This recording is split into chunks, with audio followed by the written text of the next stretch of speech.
बिस्मिल्लाहिर्रहमानिर्रहीम, अस्सलाम वालेकुम नाज़रीन। आप लाइव प्रोग्राम देख रहे हैं, मैं इमरान खान हूं। इलेक्शन कमीशन का एक बड़ा अहम रोल है पाकिस्तान में और वो आईनी रोल है। इसकी डिटेल में फिर किसी वक्त जाएंगे, लेकिन मैं आपको एक जो सेनेट के इंतखाबात के हवाले से कानून है वो पढ़ के आपको बता देता हूं कि कब तक ये इलेक्शन हो सकते हैं, इस इंतखाबात को कितना जल्दी या कितना डिले में किया जा सकता है। तो इसमें जो है वो कानून ये कहता है, पाकिस्तान का आईन, कि सेनेट की उन नशिस्तों को पुर करने की गर्ज से जो सेनेट के अरकान की मियाद के इख्तिताम पर खाली होने वाली हों, इंतखाब ऐन उस दिन से जिस पर नशिस्तें खाली होने वाली हों ज्यादा से ज्यादा 30 दिन पहले मुनक्किद होगा। यानी ये कंपल्शन है, ये पाबंदी लगा दी गई है कि जिस दिन सेनेट की सीटें खाली हो रही हैं, जिस दिन सेनेट की नशिस्तें खाली हो रही हैं, क्योंकि कुछ सेनेटर की मियाद जो है वो हर 3 साल के बाद खत्म हो जाती है। 6 साल के लिए सेनेटर का इंतखाब होता है और हर 3 साल के बाद दोबारा सेनेट का इंतखाब होता है। आधे सेनेटर्स 3 साल बाद मुंतखब होते हैं, फिर आधे 3 साल बाद मुंतखब होते हैं, फिर आधे इस तरह 6 साल की टोटल इसकी टर्म होती है, लेकिन 3 साल के बाद इंतखाबात होते हैं। जब सेनेटर्स की 6 साल के बाद मुद्दत खत्म हो जाती है, मियाद खत्म हो जाती है, तो जिस दिन वो मुद्दत खत्म हो रही है उस दिन से ठीक 1 महीना पहले तक आप इंतखाबात करवा सकते हैं। यह है जी इसका तरीकाकार और इसका कानून। अब यह करवाना है, मिसाल के तौर पे ये 11 मार्च को खत्म हो रही है मुद्दत। 11 मार्च को जो सेनेटर्स हैं, आधे सेनेटर्स घर चले जाएंगे मुख्तलिफ पॉलिटिकल पार्टीज के, और 11 मार्च को जो सेनेटर्स घर चले जाएंगे उनकी जगह पे इंतखाबात जल्द से जल्द अगर करवाए जाएं तो वो करवाए जा सकते हैं 12 फरवरी को, उससे पहले इंतखाबात नहीं हो सकते। और अगर इन इंतखाबात को आप इसके बाद किसी दिन करवाना चाहें, यानी 15 फरवरी, 20 फरवरी, 25 फरवरी या मार्च के पहले हफ्ते में, तो कोई उसमें दिक्कत नहीं है, आप करवा सकते हैं। तो ये है वो आईनी तरीकाकार, और इसमें जो अनाउंसमेंट है वो हुकूमत नहीं करेगी। हुकूमत की तरफ से तो एक तजवीज़ है जिस पर डिस्कशन हुई है, ये बाकायदा इलेक्शन कमीशन जो है वो इसका फैसला करेगा कि कब ये इंतखाबात होने हैं। हुकूमत की ये ख्वाहिश है, तो हुकूमत की ख्वाहिश की अमूमन जो है, क्योंकि वो इंतज़ामी मसाइल उनके पास होते हैं, वसाइल उनके पास होते हैं बहुत सारे, तो हुकूमत की ख्वाहिश की नॉर्मली जो है वो पैरवी हो जाती है, हर दौर में ही होती है। मेरे साथ जो मेहमान मौजूद हैं, मैं बातचीत का आगाज़ करूँगा आज के प्रोग्राम में, क्योंकि इशूज़ बहुत सारे हैं। प्राइम मिनिस्टर पाकिस्तान ने अपना बड़ा कॉन्फिडेंस शो किया है कि मैं जलसा करूंगा तो इससे बहुत बड़ा करूंगा। सेनेट के इन इंतखाबात को लेकर फजल रहमान साहब ने बहुत वावेला किया है। वो ये कह रहे हैं कि ऐसा नहीं होना चाहिए, ये इलेक्शन कमीशन का काम है और इसके ऊपर जो है वो नोटिस लिया जाए। और दूसरी जानिब जो है वो पाकिस्तान पीपल्स पार्टी की जानिब से बिलावल भुट्टो जरदारी साहब ने कहा कि हम सिंध की हुकूमत भी ख़त्म कर सकते हैं अगर करनी पड़ी तो, और दमादम मस्त कलंदर का उन्होंने कहा। लेकिन इमरान खान साहब इन सारे मामलात को बहुत लाइट ले रहे हैं और उनको यह कहा गया है कि 31 जनवरी तक आपने इस्तीफा देना है, और उनको बिल्कुल इसकी परवाह नहीं है। लेट्स सी होता क्या है, लेकिन बातचीत तो करेंगे इस पर। जरताज गुल वजीर साहबा ज्वाइन कर रही हैं, कैबिनेट मेंबर हैं प्राइम मिनिस्टर ऑफ पाकिस्तान की। पाकिस्तान तहरीक इंसाफ से आपका ताल्लुक है, बहुत शुक्रिया आपका। जनरल एजाज एवान साहब मौजूद हैं, सीनियर तज्जियाकार, बहुत शुक्रिया सर आपका। और हसन मुर्तज़ा साहब पाकिस्तान पीपल्स पार्टी से हमारे साथ आज के प्रोग्राम में मौजूद हैं, आपका भी ज्वाइन करने के लिए बहुत शुक्रिया। सबसे पहले मैं हसन मुर्तज़ा साहब, मुझे आप ये बताएं कि दमादम मस्त कलंदर क्या होगा जी, यानी अभी तक जो आप कर रहे हैं वो क्या है, और दमादम मस्त कलंदर वो क्या होगा?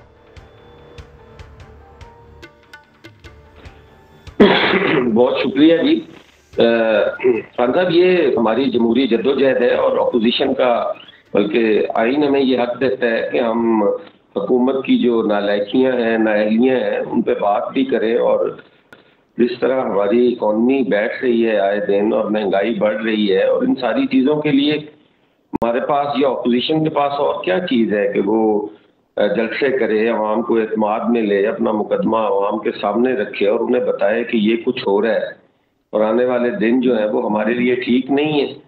तो अपोजिशन का ये हक है, वो कर रहे हैं, इसमें और दमादम मस्त कलंदर क्या होनी है जी? जरदार गुल वजीर साहब, ये इस्तीफे पहले प्राइम मिनिस्टर ऑफ पाकिस्तान से इस्तीफा मांग रहे थे और ये खुद भी इस्तीफे दे रहे हैं। आपको लगता है कि पीपल्स पार्टी इस्तीफे दे पाएगी? क्योंकि मेरे पास जो खबर है वो मैं आपको बाद में सुनाऊंगा। पहले आप बताइए कि गवर्नमेंट के पास क्या खबर है कि क्या पीपल्स पार्टी, क्योंकि पीएमएलएन के बारे में तो बड़ी दूर की बात है, वो एक अलग बात है, पीपल्स पार्टी इस्तीफे दे देगी और सिंध की हुकूमत गिरा देगी? थैंक यू खान साहब, thank you for inviting me. अजीब मजाक हो रहा है। हुकूमत कह रही है कि भाई आप इस्तीफे दे दें और अपोजिशन कह रही है कि हम इस्तीफे हुकूमत के मुंह पे मारेंगे। अब मसला है क्या भाई, इस्तीफे किधर चले गए हैं? किसी की जेब में चले गए हैं, कोई उसके ऊपर पकोड़े बेच रहा है, कोई अपने लीडरान के पास जमा करा रहा है, कोई कहता है कि हमें तो फलंदे हमने जमा कर लिए इस्तीफ़ों के, कोई कह रहा है अभी तक तो हमारी इस चीज़ के ऊपर बात ही नहीं हुई, हमारे कोई जो CSCs होंगे उसकी में अंदर मीटिंग होंगी। या फिर ये हो सकता है कि वो, आपको पता है मौलाना फजल रहमान के कंधे पे ये लोग सियासत कर रहे हैं। वो अपने आप को खुद साख्ता वज़ीर आज़म और ख़ुद साख्ता जर्नल तो मानते ही हैं। उन्होंने अंसारुल मुस्लिमीन जो डंडा बरदार फौज थी उसके ज़रिए अपने आप को गार्ड ऑफ ऑनर पेश करवाया। तो हो सकता है कि वो कहीं किसी असम्बली के स्पीकर बन गए हों, खुद साख्ता उनके पास वो जमा करा रहे हों। समझ नहीं आ रही है कि इस्तीफ़ों को क्या बना। आपने बड़ा इनसे पूछा कि जी और क्या कर लेंगे, दमा दमस कलंदर तो है। पहले किसी ने कहा जी हम धमाल होगा, किसी ने कहा दमा दमस कलंदर होगा। मसला है कि धमाल को और इनकलाब को तो ठंड लग गई लाहौर में। दो ही मुद्दे हो गए जो पब्लिक से इनको सख्त की सख्त जो इनको रिजेक्शन आई है, जो लाहौर के अंदर इनको बदतरीन नाकामी हुई है। अब उसको छुपाने के लिए दूसरे दिन ही उन्होंने एक प्रेस कॉन्फ्रेंस की, तमाम इनके लीडरान ने मिलके। अच्छा, फिर अगर दूसरे दिन प्रेस कॉन्फ्रेंस करनी थी और बताना था कि हम जलसे में क्या करने गए थे, तो वो जो जलसे में आर पार होना था वो क्या इतलात थी? बहरहाल अगर वाकई अच्छी इतलात होती, कोई अच्छा बड़ा जलसा होता, तो खैर से हमारे पीपल्स पार्टी के बहन भाइयों को जो खादिम रिजवी साहब की जो जनाजे थे उसकी तस्वीरें न ट्वीट करनी पड़ती। वैसे तो खैर इनकी सियासत का शायद जनाजा ही निकल गया था लाहौर के अंदर, इसलिए उन्होंने ट्वीट कर दी। या फिर दूसरी तरीके से जो पाकिस्तान तहरीक इंसाफ का जलसा हुआ था उसकी उन्होंने ट्वीट कर दी, फिर कुछ किसी ने कुछ डिलीट कर दी। लेकिन बहरहाल सहारा उनको जनाजों का और पाकिस्तान तहरीक इंसाफ के कामयाब जलसों की तस्वीरों का ही लेना पड़ा। तो अब अगर ये कह रहे हैं कि जी सिंध की हुकूमत को गिरा देंगे, देखिए खान साहब सीधी सी बात है, अभी वजन इस बात में आएगा। सबसे पहले अगर बिलावल भुट्टो जरदारी साहब, आसिफ अली जरदारी साहब MNA की शिप से इस्तीफ़ा जमा करा देंगे स्पीकर साहब को, और सिंधी असम्बलियों का भी वो अपने स्पीकर साहब के पास इस्तीफ़ा जमा करवा देंगे। इसी तरीके से शहबाज शरीफ साहब है, इसी तरीके से हमजा शहबाज है। वरना तो बात सिर्फ गैलरी की हद तक आएगी, सिर्फ मीडिया की खातिर आएगी, ये कोई एक मजाक होगा ताकि आपको मीडिया अटेंशन मिल जाए। सीरियसनेस तो इसमें कहीं से आ ही नहीं रही। अगर सीरियसनेस शो करनी है तो फिर खुद साख्ता जेबों में रखने के बजाय स्पीकर साहब को जमा करा दें तो बेहतर होगा। मगर मैं तो पहले ही कह रही हूँ कि हुकूमत इतलात पे नहीं चलती है, हुकूमत तो अपनी ठोस हिकमत अमली पे चलती है। और पाकिस्तान तहरीक इंसाफ की और गवर्नमेंट की जो ठोस हिकमत अमली वो तो आज आपने प्राइम मिनिस्टर इमरान खान से सुन ली है। जी ठीक है जनरल साहब, मैं एक चीज अब आपके सामने रख रहा हूं जो मेरे पास मिशन है। जनरल जादवान साहब, मामला यह है कि बिलावल भुट्टो जरदारी साहब ने शहबाज शरीफ साहब से मुलाकात करके यह कंफर्म किया है कि क्या नून लीग के लोग भी इस्तीफे दे देंगे जिस तरह हम पर दबाव डाला जा रहा है मौलाना फजलुर रहमान साहब की जानिब से और नून लीग की जानिब से। तो शहबाज शरीफ साहब ने उनको साफ बताया है कि नून लीग इस्तीफे नहीं देगी, नून लीग के अंदर इस बारे में डिवाइड है। और मेरे प्रोग्राम में आकर लोग कह चुके हैं, कैसर शेख साहब हैं, उनके साथ और बहुत सारे लोग हैं, वो ये बताते हैं कि जी हम नहीं इस्तीफे देंगे, यानी इस्तीफे ना देने की तो बात नहीं करते, लेकिन वो ये कहते हैं कि हमारे से मुशावरत नहीं की गई, उनके तहफ़्फ़ुज़ात हैं। तो जब वो तहफ़्फ़ुज़ात कर रहे हैं ऑन एयर, तो उनके तहफ़्फ़ुज़ात फिर किस लेवल पे होंगे जो उनको कहना पड़ रहा है, ये आपके सामने है। अब बिलावल भुट्टो जरदारी साहब ने अगला पत्ता यह खेला है कि 31 दिसंबर को बिलावल भुट्टो जरदारी साहब तो अपने इस्तीफे पूरे करके दिखा देंगे, लेकिन क्या मरियम नवाज साहिबा के पास 31 दिसंबर को पूरे इस्तीफे होंगे? और अगर नहीं होंगे तो ये शरीफ खानदान की गिरफ्त उनकी पार्टी पे, उस पर एक बड़ा सवालिया निशान लग जाएगा। जनरल साहब Imran, thank you very much. देखिए बात यह है कि एक इसकी मॉरल साइड है, एक इसकी पॉलिटिकल साइड है। आप मुझे ये बताएं कि कोई भी बाशऊर शहरी ठीक ये पूछने का हक रखता है कि आज इस्तीफ़ा मांगने की वजह क्या है? क्या इंतखाबात के 30 माह बाद इन्हें इंतखाबात की धांधली नज़र आई है और इलेक्शन कमीशन ऑफ पाकिस्तान में या अदालत में कितनी सीटों का रिजल्ट चैलेंज होके हुकूमत के खिलाफ आ चुका है या कितने केसेस अंडर ट्रायल हैं। और वो 1 करोड़ और 17 लाख आदमी जो हैं, 17 मिलियन, 1 करोड़ 70 लाख आदमी जिन्होंने पीटीआई वोट दिया है, उनके वोट का कोई तकद्दुस नहीं है, उनका कोई एहतराम नहीं है कि ये तमाशबीनी हर वक्त होती रहेगी कि इस मुल्क में जब भी इंतखाबात कराए जाएं, जो हार जाए वो रिज़ल्ट को चैलेंज कर दे और सड़कों पे नाचना शुरू कर दे कि हम दोबारा इंतखाबात चाहते हैं। इस कौम का क्या यही काम रह गया और कौमी वसाइल सिर्फ इसलिए रह गए हैं कि 22 से 25 अरब रुपए खर्च करके इंतखाबात का ढोंग रचाया जाए और फिर जो हारने वाले हैं वो फिर उसको न माने और सड़कों पे आके नाचना शुरू कर दें। तो कोई मोरालिटी नहीं है इस मुतालबे में। और दूसरी बात यह है कि इस मुतालबे को अवाम इस तरीके से रिजेक्ट कर चुके हैं कि पीपल्स पार्टी, ये पाकिस्तान मुस्लिम लीग ने 11 MNA की सीट 14 में से लाहौर में जीती, 12,80,000 वोट उन्होंने वहाँ से लिया, जिनमें से 1% आदमियों ने भी उनकी कॉल पे रिस्पॉन्ड अगर किया होता तो 1,08,000 आदमी जलसे में सिर्फ लाहौर शहर से आना चाहिए था। और 29 अजला हैं सूबा पंजाब के, अगर उन सूबों से उन अजला में से 2-2 हज़ार आदमी भी आता तो 58,000 मजीद, तो 2 लाख का मजमा तो सिर्फ होना चाहिए था। इस मुख्तसर गिनती के हिसाब से अगर 1% लोग भी इनके कॉल पे रिस्पॉन्ड करते, लोग ये रियलाइज करते हैं कि नहीं, ये बाकी पॉलिटिकल पार्टीज का क्राउड भी साथ था। मियां साहब की खाली पार्टी नहीं थी। मैं जनरल साहब एक से मैं मोहम्मद जुबैर साहब ने भी हमें ज्वाइन किया, मैं उनसे जरा एक मौक़िफ़ ले लूं। मोहम्मद जुबैर साहब PMLN के सीनियर रहनुमा, साबिक गवर्नर हैं सिंध के। सर, क्या 31 दिसंबर को PMLN के सारे इस्तीफे मरियम नवाज साहबा के हाथ में होंगे? एक तो ये मरियम नवाज के हाथ में नहीं होंगे, उसका मैकेनिज्म है क्योंकि सेक्रेटरी जनरल साहब जो एहसन इकबाल साहब वो बना भी रहे हैं।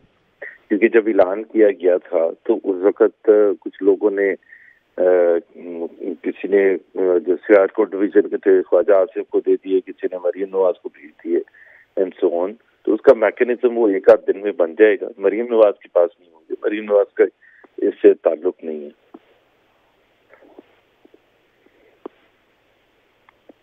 जी सर, अनाउंसमेंट तो वही कर रही है ना पार्टी की बिहाफ के ऊपर। नहीं, पार्टी को इस वक्त अमली तौर पर लीड कर रही है मरियम नवाज साहब। अनाउंसमेंट वो कर रही थी, बिलावल ने अनाउंसमेंट की है या जिसने भी अनाउंसमेंट किया, तो उसका तो फाइनली तो इस्तीफे इसी घर में रायवेंड पहुंचेंगे फाइनली और मरियम साहबा के हाथ में आएंगे फाइनली। जी हेलो, फाइनली तो इस्तीफे मरियम नवाज साहबा के हाथ में चले जाएंगे ना। जब हर प्रोसेस से वो गुजर जाएंगे तो एंड पे मरियम नवाज साहबा के हाथ में जाएंगे, उनके पास मौजूद होंगे 31 तारीख को। बाय द वे, मैं अभी भी आपको कह रहा हूँ, मैं उस बहस में ही नहीं जाना चाहता। मरियम नवाज के पास आएंगे या मरियम नवाज को पता चल जाएगा कि कितने इस्तीफे आए हैं, मतलब इट्स द सेम थिंग। मैं फिर भी इंसिस्ट इसलिए कर रहा हूँ कि कल को वो मुझे कोट किया जाएगा कि जी उन्होंने तो कहा था कि मरियम नवाज के पास आएंगे।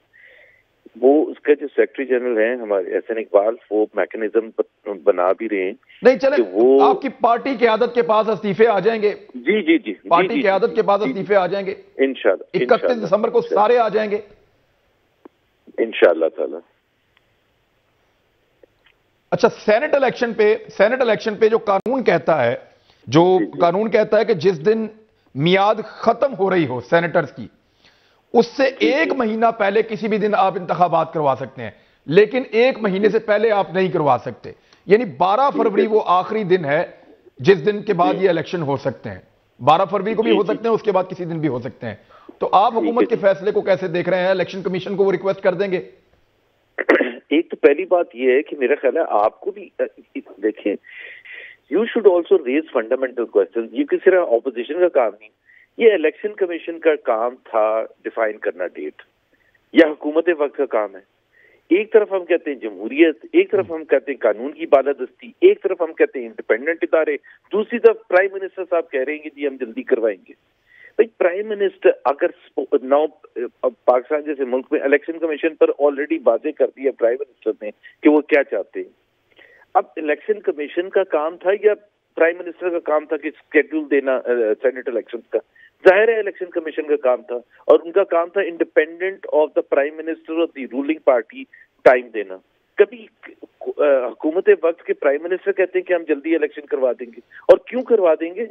Let the election commission decide कौन से डेट। मोहम्मद बैर साहब, एक इसमें चीज और है ना सर, इसमें एक चीज और है। देखें, अब जो चीज हमें पसंद नहीं आती वो गैर जमहूरी है, और जो पसंद आती है, मिसाल के तौर पे आपने खुद कहा कि ये इलेक्शन कमीशन का काम है, अपनी पार्टी की पार्लिमानी मीटिंग बुला के सारे एमपीएस एमएनए से मशवरा नहीं किया।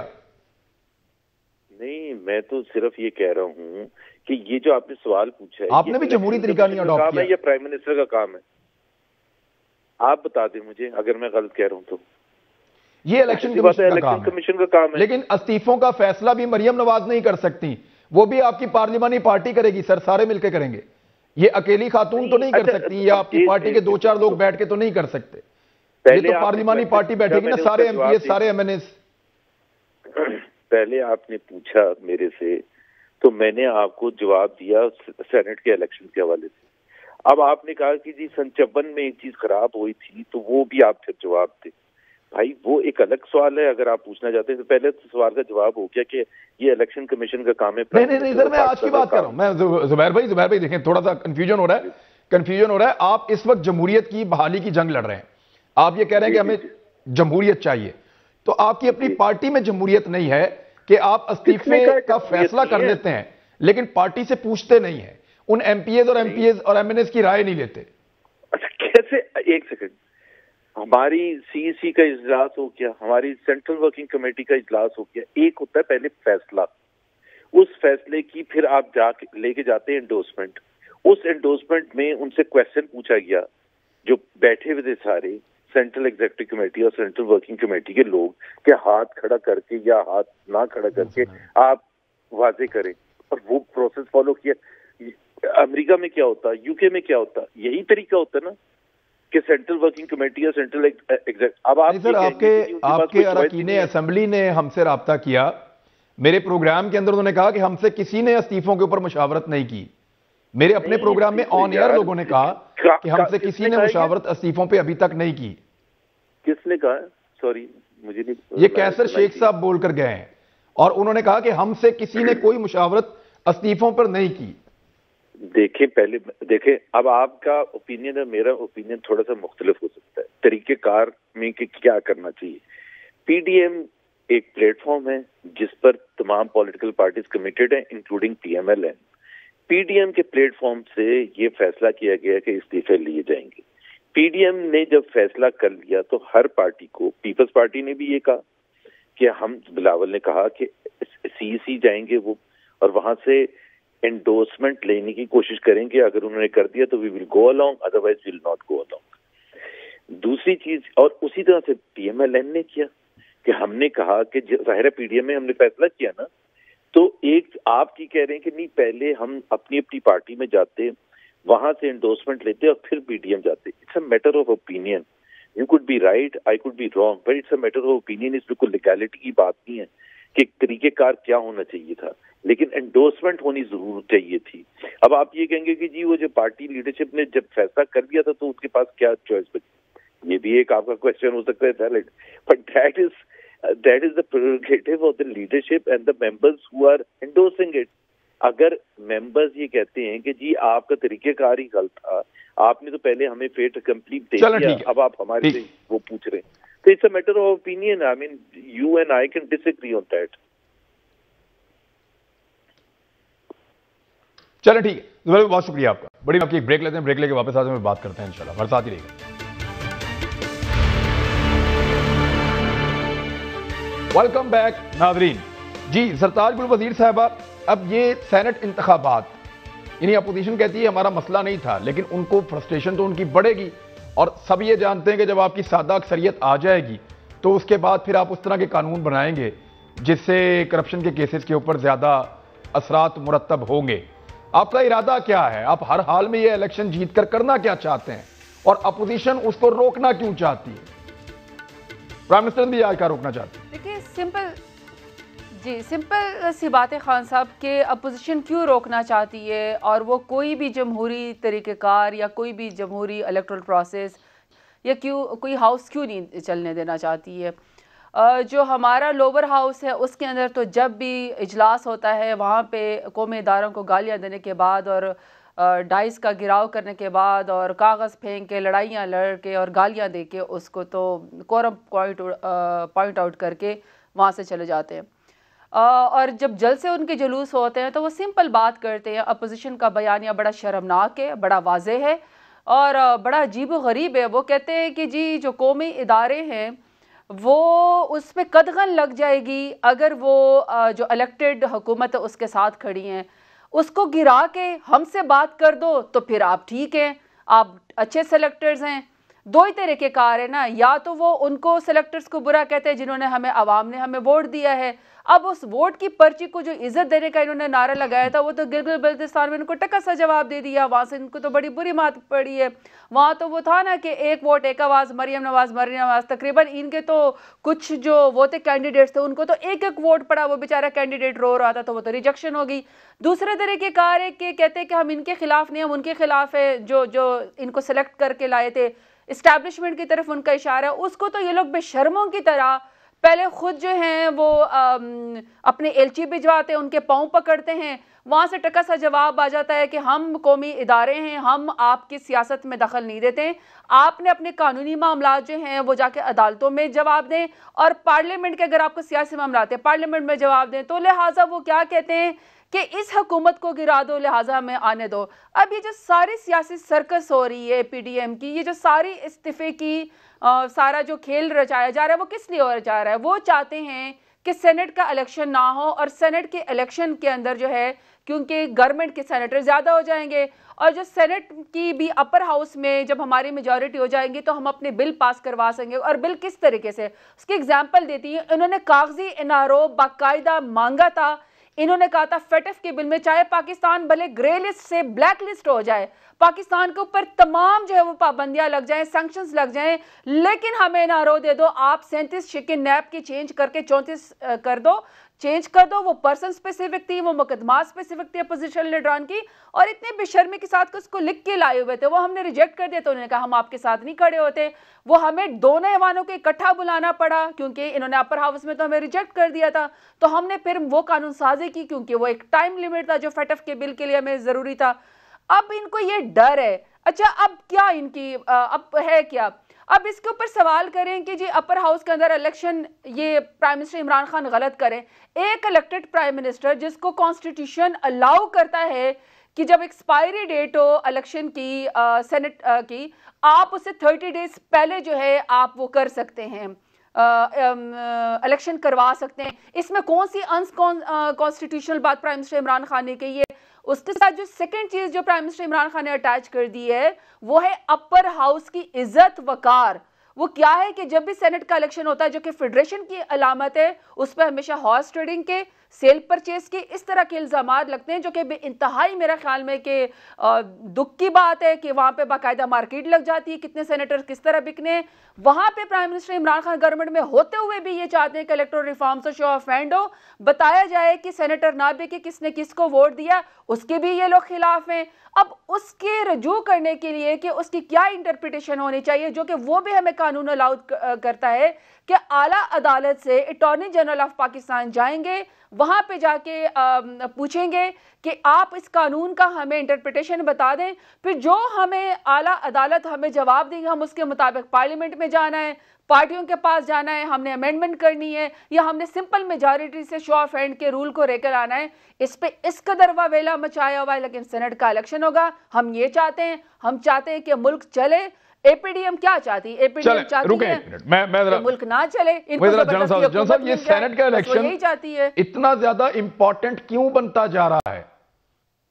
अपोजिशन को यह क्यों लगता है कि अगर सेनेट इलेक्शन हो गया और पीटीआई के पास 57 सीटें हो गई या सिंपल मेजॉरिटी सेनेट में भी आ गई तो ये उनके लिए ठीक नहीं होगा, और इसको रोकने के लिए वो किसी भी लेवल पे जा रहे हैं। और हुकूमत को यह लगता है कि सेनेट इलेक्शन जीतना जो है वो हर हाल में जरूरी है, तहरीकें बाद में चलती रहेंगी, इलेक्शन ही पीछे लेकर आ जाओ। ये इतना अहम क्यों हो गया इलेक्शन? इमरान देखें, अभी जो जरदाद गुल साहिबा कह रही हैं, या ये एक राइटिंग ऑन द वॉल है कि अगर दोनों हाउसेज में उनकी सिंपल अक्सरियत हो जाती है तो जिस तरीके से अभी बताया जा रहा है कि बिल पास करने में उनको इतनी आसानी हो जाएगी कि उनके लाए हुए बिल और उनके लाए हुए रिफॉर्म, जो कि कॉन्स्टिट्यूशनल अमेंडमेंट नहीं है बल्कि इंस्टीट्यूशनल रिफॉर्म्स हैं, वो करने में उनके बिल आसानी से पास हो जाएंगे। और उससे लगता यह है कि ये जो प्राइवेट लिमिटेड कंपनीज बनी हुई हैं पार्टियां, इनके जो दायरा कार है वो महदूद होकर रह जाएगा। इनको जो फ्रीडम है, जिस तरीके से अभी हम जो तमाशा देख रहे हैं कि आप देखें रिज़ाइन मांग कौन रहे हैं, वो लोग जो मुकम्मल तौर पे अदलिया के फैसलों के मुताबिक सियासत से नाअहल, नॉन इलेक्टेड, सजा याफ्ता और एब्सकॉन्डर हैं, वो डायरेक्शन दे रहे हैं इलेक्टेड रिप्रेजेंटेटिव्स को कि तुम लोग वोट को इज्जत देते हुए अपने इस्तीफे दे दो। और दूसरे फजलुर रहमान साहब जो अपनी कॉन्स्टिट्यूंसीज हार चुके हैं, वो अपने 18 इलेक्टेड रिप्रेजेंटेटिव्स को कह रहे हैं कि आप भी सीटें खाली कर दें। और अगर ये इन इंतखाबात में धांधली की वजह से है तो इंतखाबात के बाद हल्फ नहीं उठाना था, बायकॉट कर देना था, रिजल्ट्स को इलेक्शन कमीशन में चैलेंज करते, अदालत में चैलेंज करते, और अगर आर्मी और ISI की मुदाखलत थी तो एविडेंस लेकर अदालत में ले जाते। कोई भी अदारा कानून से बालातर नहीं है, उनके ऊपर केसेस बनाते, एविडेंस लेके अदालत में और इलेक्शन कमीशन में चले जाते और रिजल्ट्स को नल एंड वॉइड करवा के दोबारा इलेक्शन कॉल कर लेते। लेकिन आज 30 माह के बाद जब मुकदमात बन गए हैं, जब एविडेंस आना शुरू हो गई हैं, जब बिलियंस ऑफ रुपीज़ का जो टीटीज़ हैं, और कभी फलूदे वाला है, कभी चपड़ासी है, कभी नौकर है, उनके इल्ज़ामात, तो मुझे देखने में ये लगता है एज ए न्यूट्रल ऑब्जर्वर कि इन केसेस से फरार का एक रास्ता तलाश किया जा रहा है कि इस पूरे प्रोसेस को ही जो जमहूरियत का इसको स्कटल कर दिया जाए और दोबारा नए इंतखाबात के ज़रिए एक कुरानंदाजी की जाए, शायद लोग इन्हें वोट दे दें। तो मुझे लगता यह है कि इसमें नीयतों का फतूर है, जमहूरियत नाम की कोई चीज़ नहीं है, न जमहूर के लिए कोई इतनी एफर्ट कर रहा है। ये वो जमूद है जो जमूद के चाहते हैं कि ये इसी तरीके से चलता रहे और कभी अकाउंटेबिलिटी पब्लिक ऑफिस होल्डर की ना हो सके। सबसे अच्छा ये होता कि लगे हुए इल्ज़ामात का अदालत में खड़े होकर जवाब देते और अदालत में के फैसलों का एहतराम करते हुए या सियासत से अलग हो जाते या सियासत में रहते, तो शायद इनका भी कोई वकार रहता और इस सो कॉल्ड जमहूरियत का भी कोई ना कोई वकार या भरम रह जाता।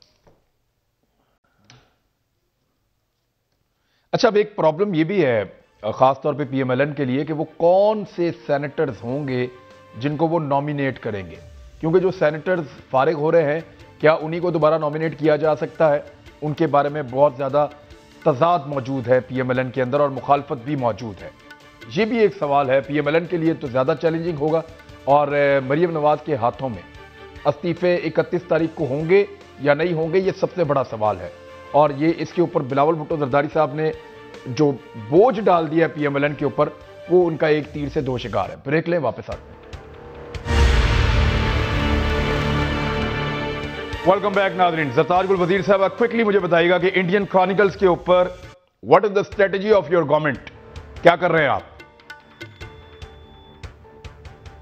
देखें, जो पूरा डोसियर बनाया गया और जो पूरा इंफॉर्मेशन जिस तरीके से इंडिया जो है तकरीबन 14-15 सालों से हाइब्रिड वॉर के ज़रिए पाकिस्तान को मिलाइन करता है और झूठे उन्होंने प्रोपेगेंडे किए हुए हैं और ख़ुद झूठी NGOs बनाई हुई हैं, और जिसकी वजह से वो EU में भी जाके पाकिस्तान के साख को मुतासर कर रहा है। तो पहला डोसियर उसके मुताबिक बन गया है, वो वहाँ पे भी भिजवाया गया। और नेक्स्ट जहाँ तक मुझे याद पड़ता है, जब प्रेस कॉन्फ्रेंस हुई थी डॉक्टर मुईद यूसुफ की और हमारे फॉरेन मिनिस्टर की, तो वो मेरे ख्याल में उन्होंने इसी का ही कहा था कि वो UN में भी जाके इसको रजिस्टर्ड करवाएंगे और उनको बताएंगे कि किस तरीके से इंडिया जो है वो झूठे प्रोपेगेंडे के ज़रिए पाकिस्तान को और पाकिस्तान के इदारों को मिलाइन करता है और डिसइंफॉर्मेशन फैलाता है। और उन लोगों के भी आर्टिकल छापेंगे जो 2006 के अंदर वफात पा एक चीज जो है पाकिस्तान थे, तो उनको एक्सपोज किया जाएगा। जी जी बिल्कुल ठीक है। अब आपको जो है वो बहुत बड़ी एफर्ट करने की जरूरत है, क्योंकि इस मामले को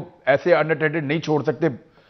इंडिया को अगर ऐसा मौका मिल जाता चीन के खिलाफ या हमारे खिलाफ, तो वो क्या करता उसका सब अंदाजा कर सकते हैं। जनरल साहब, आपके पास आऊंगा directly. Sir, what should we do? Rehman Malik ने तो आज कहा कि आपको आलमी अदालत इंसाफ में चले जाना चाहिए इसके लिए?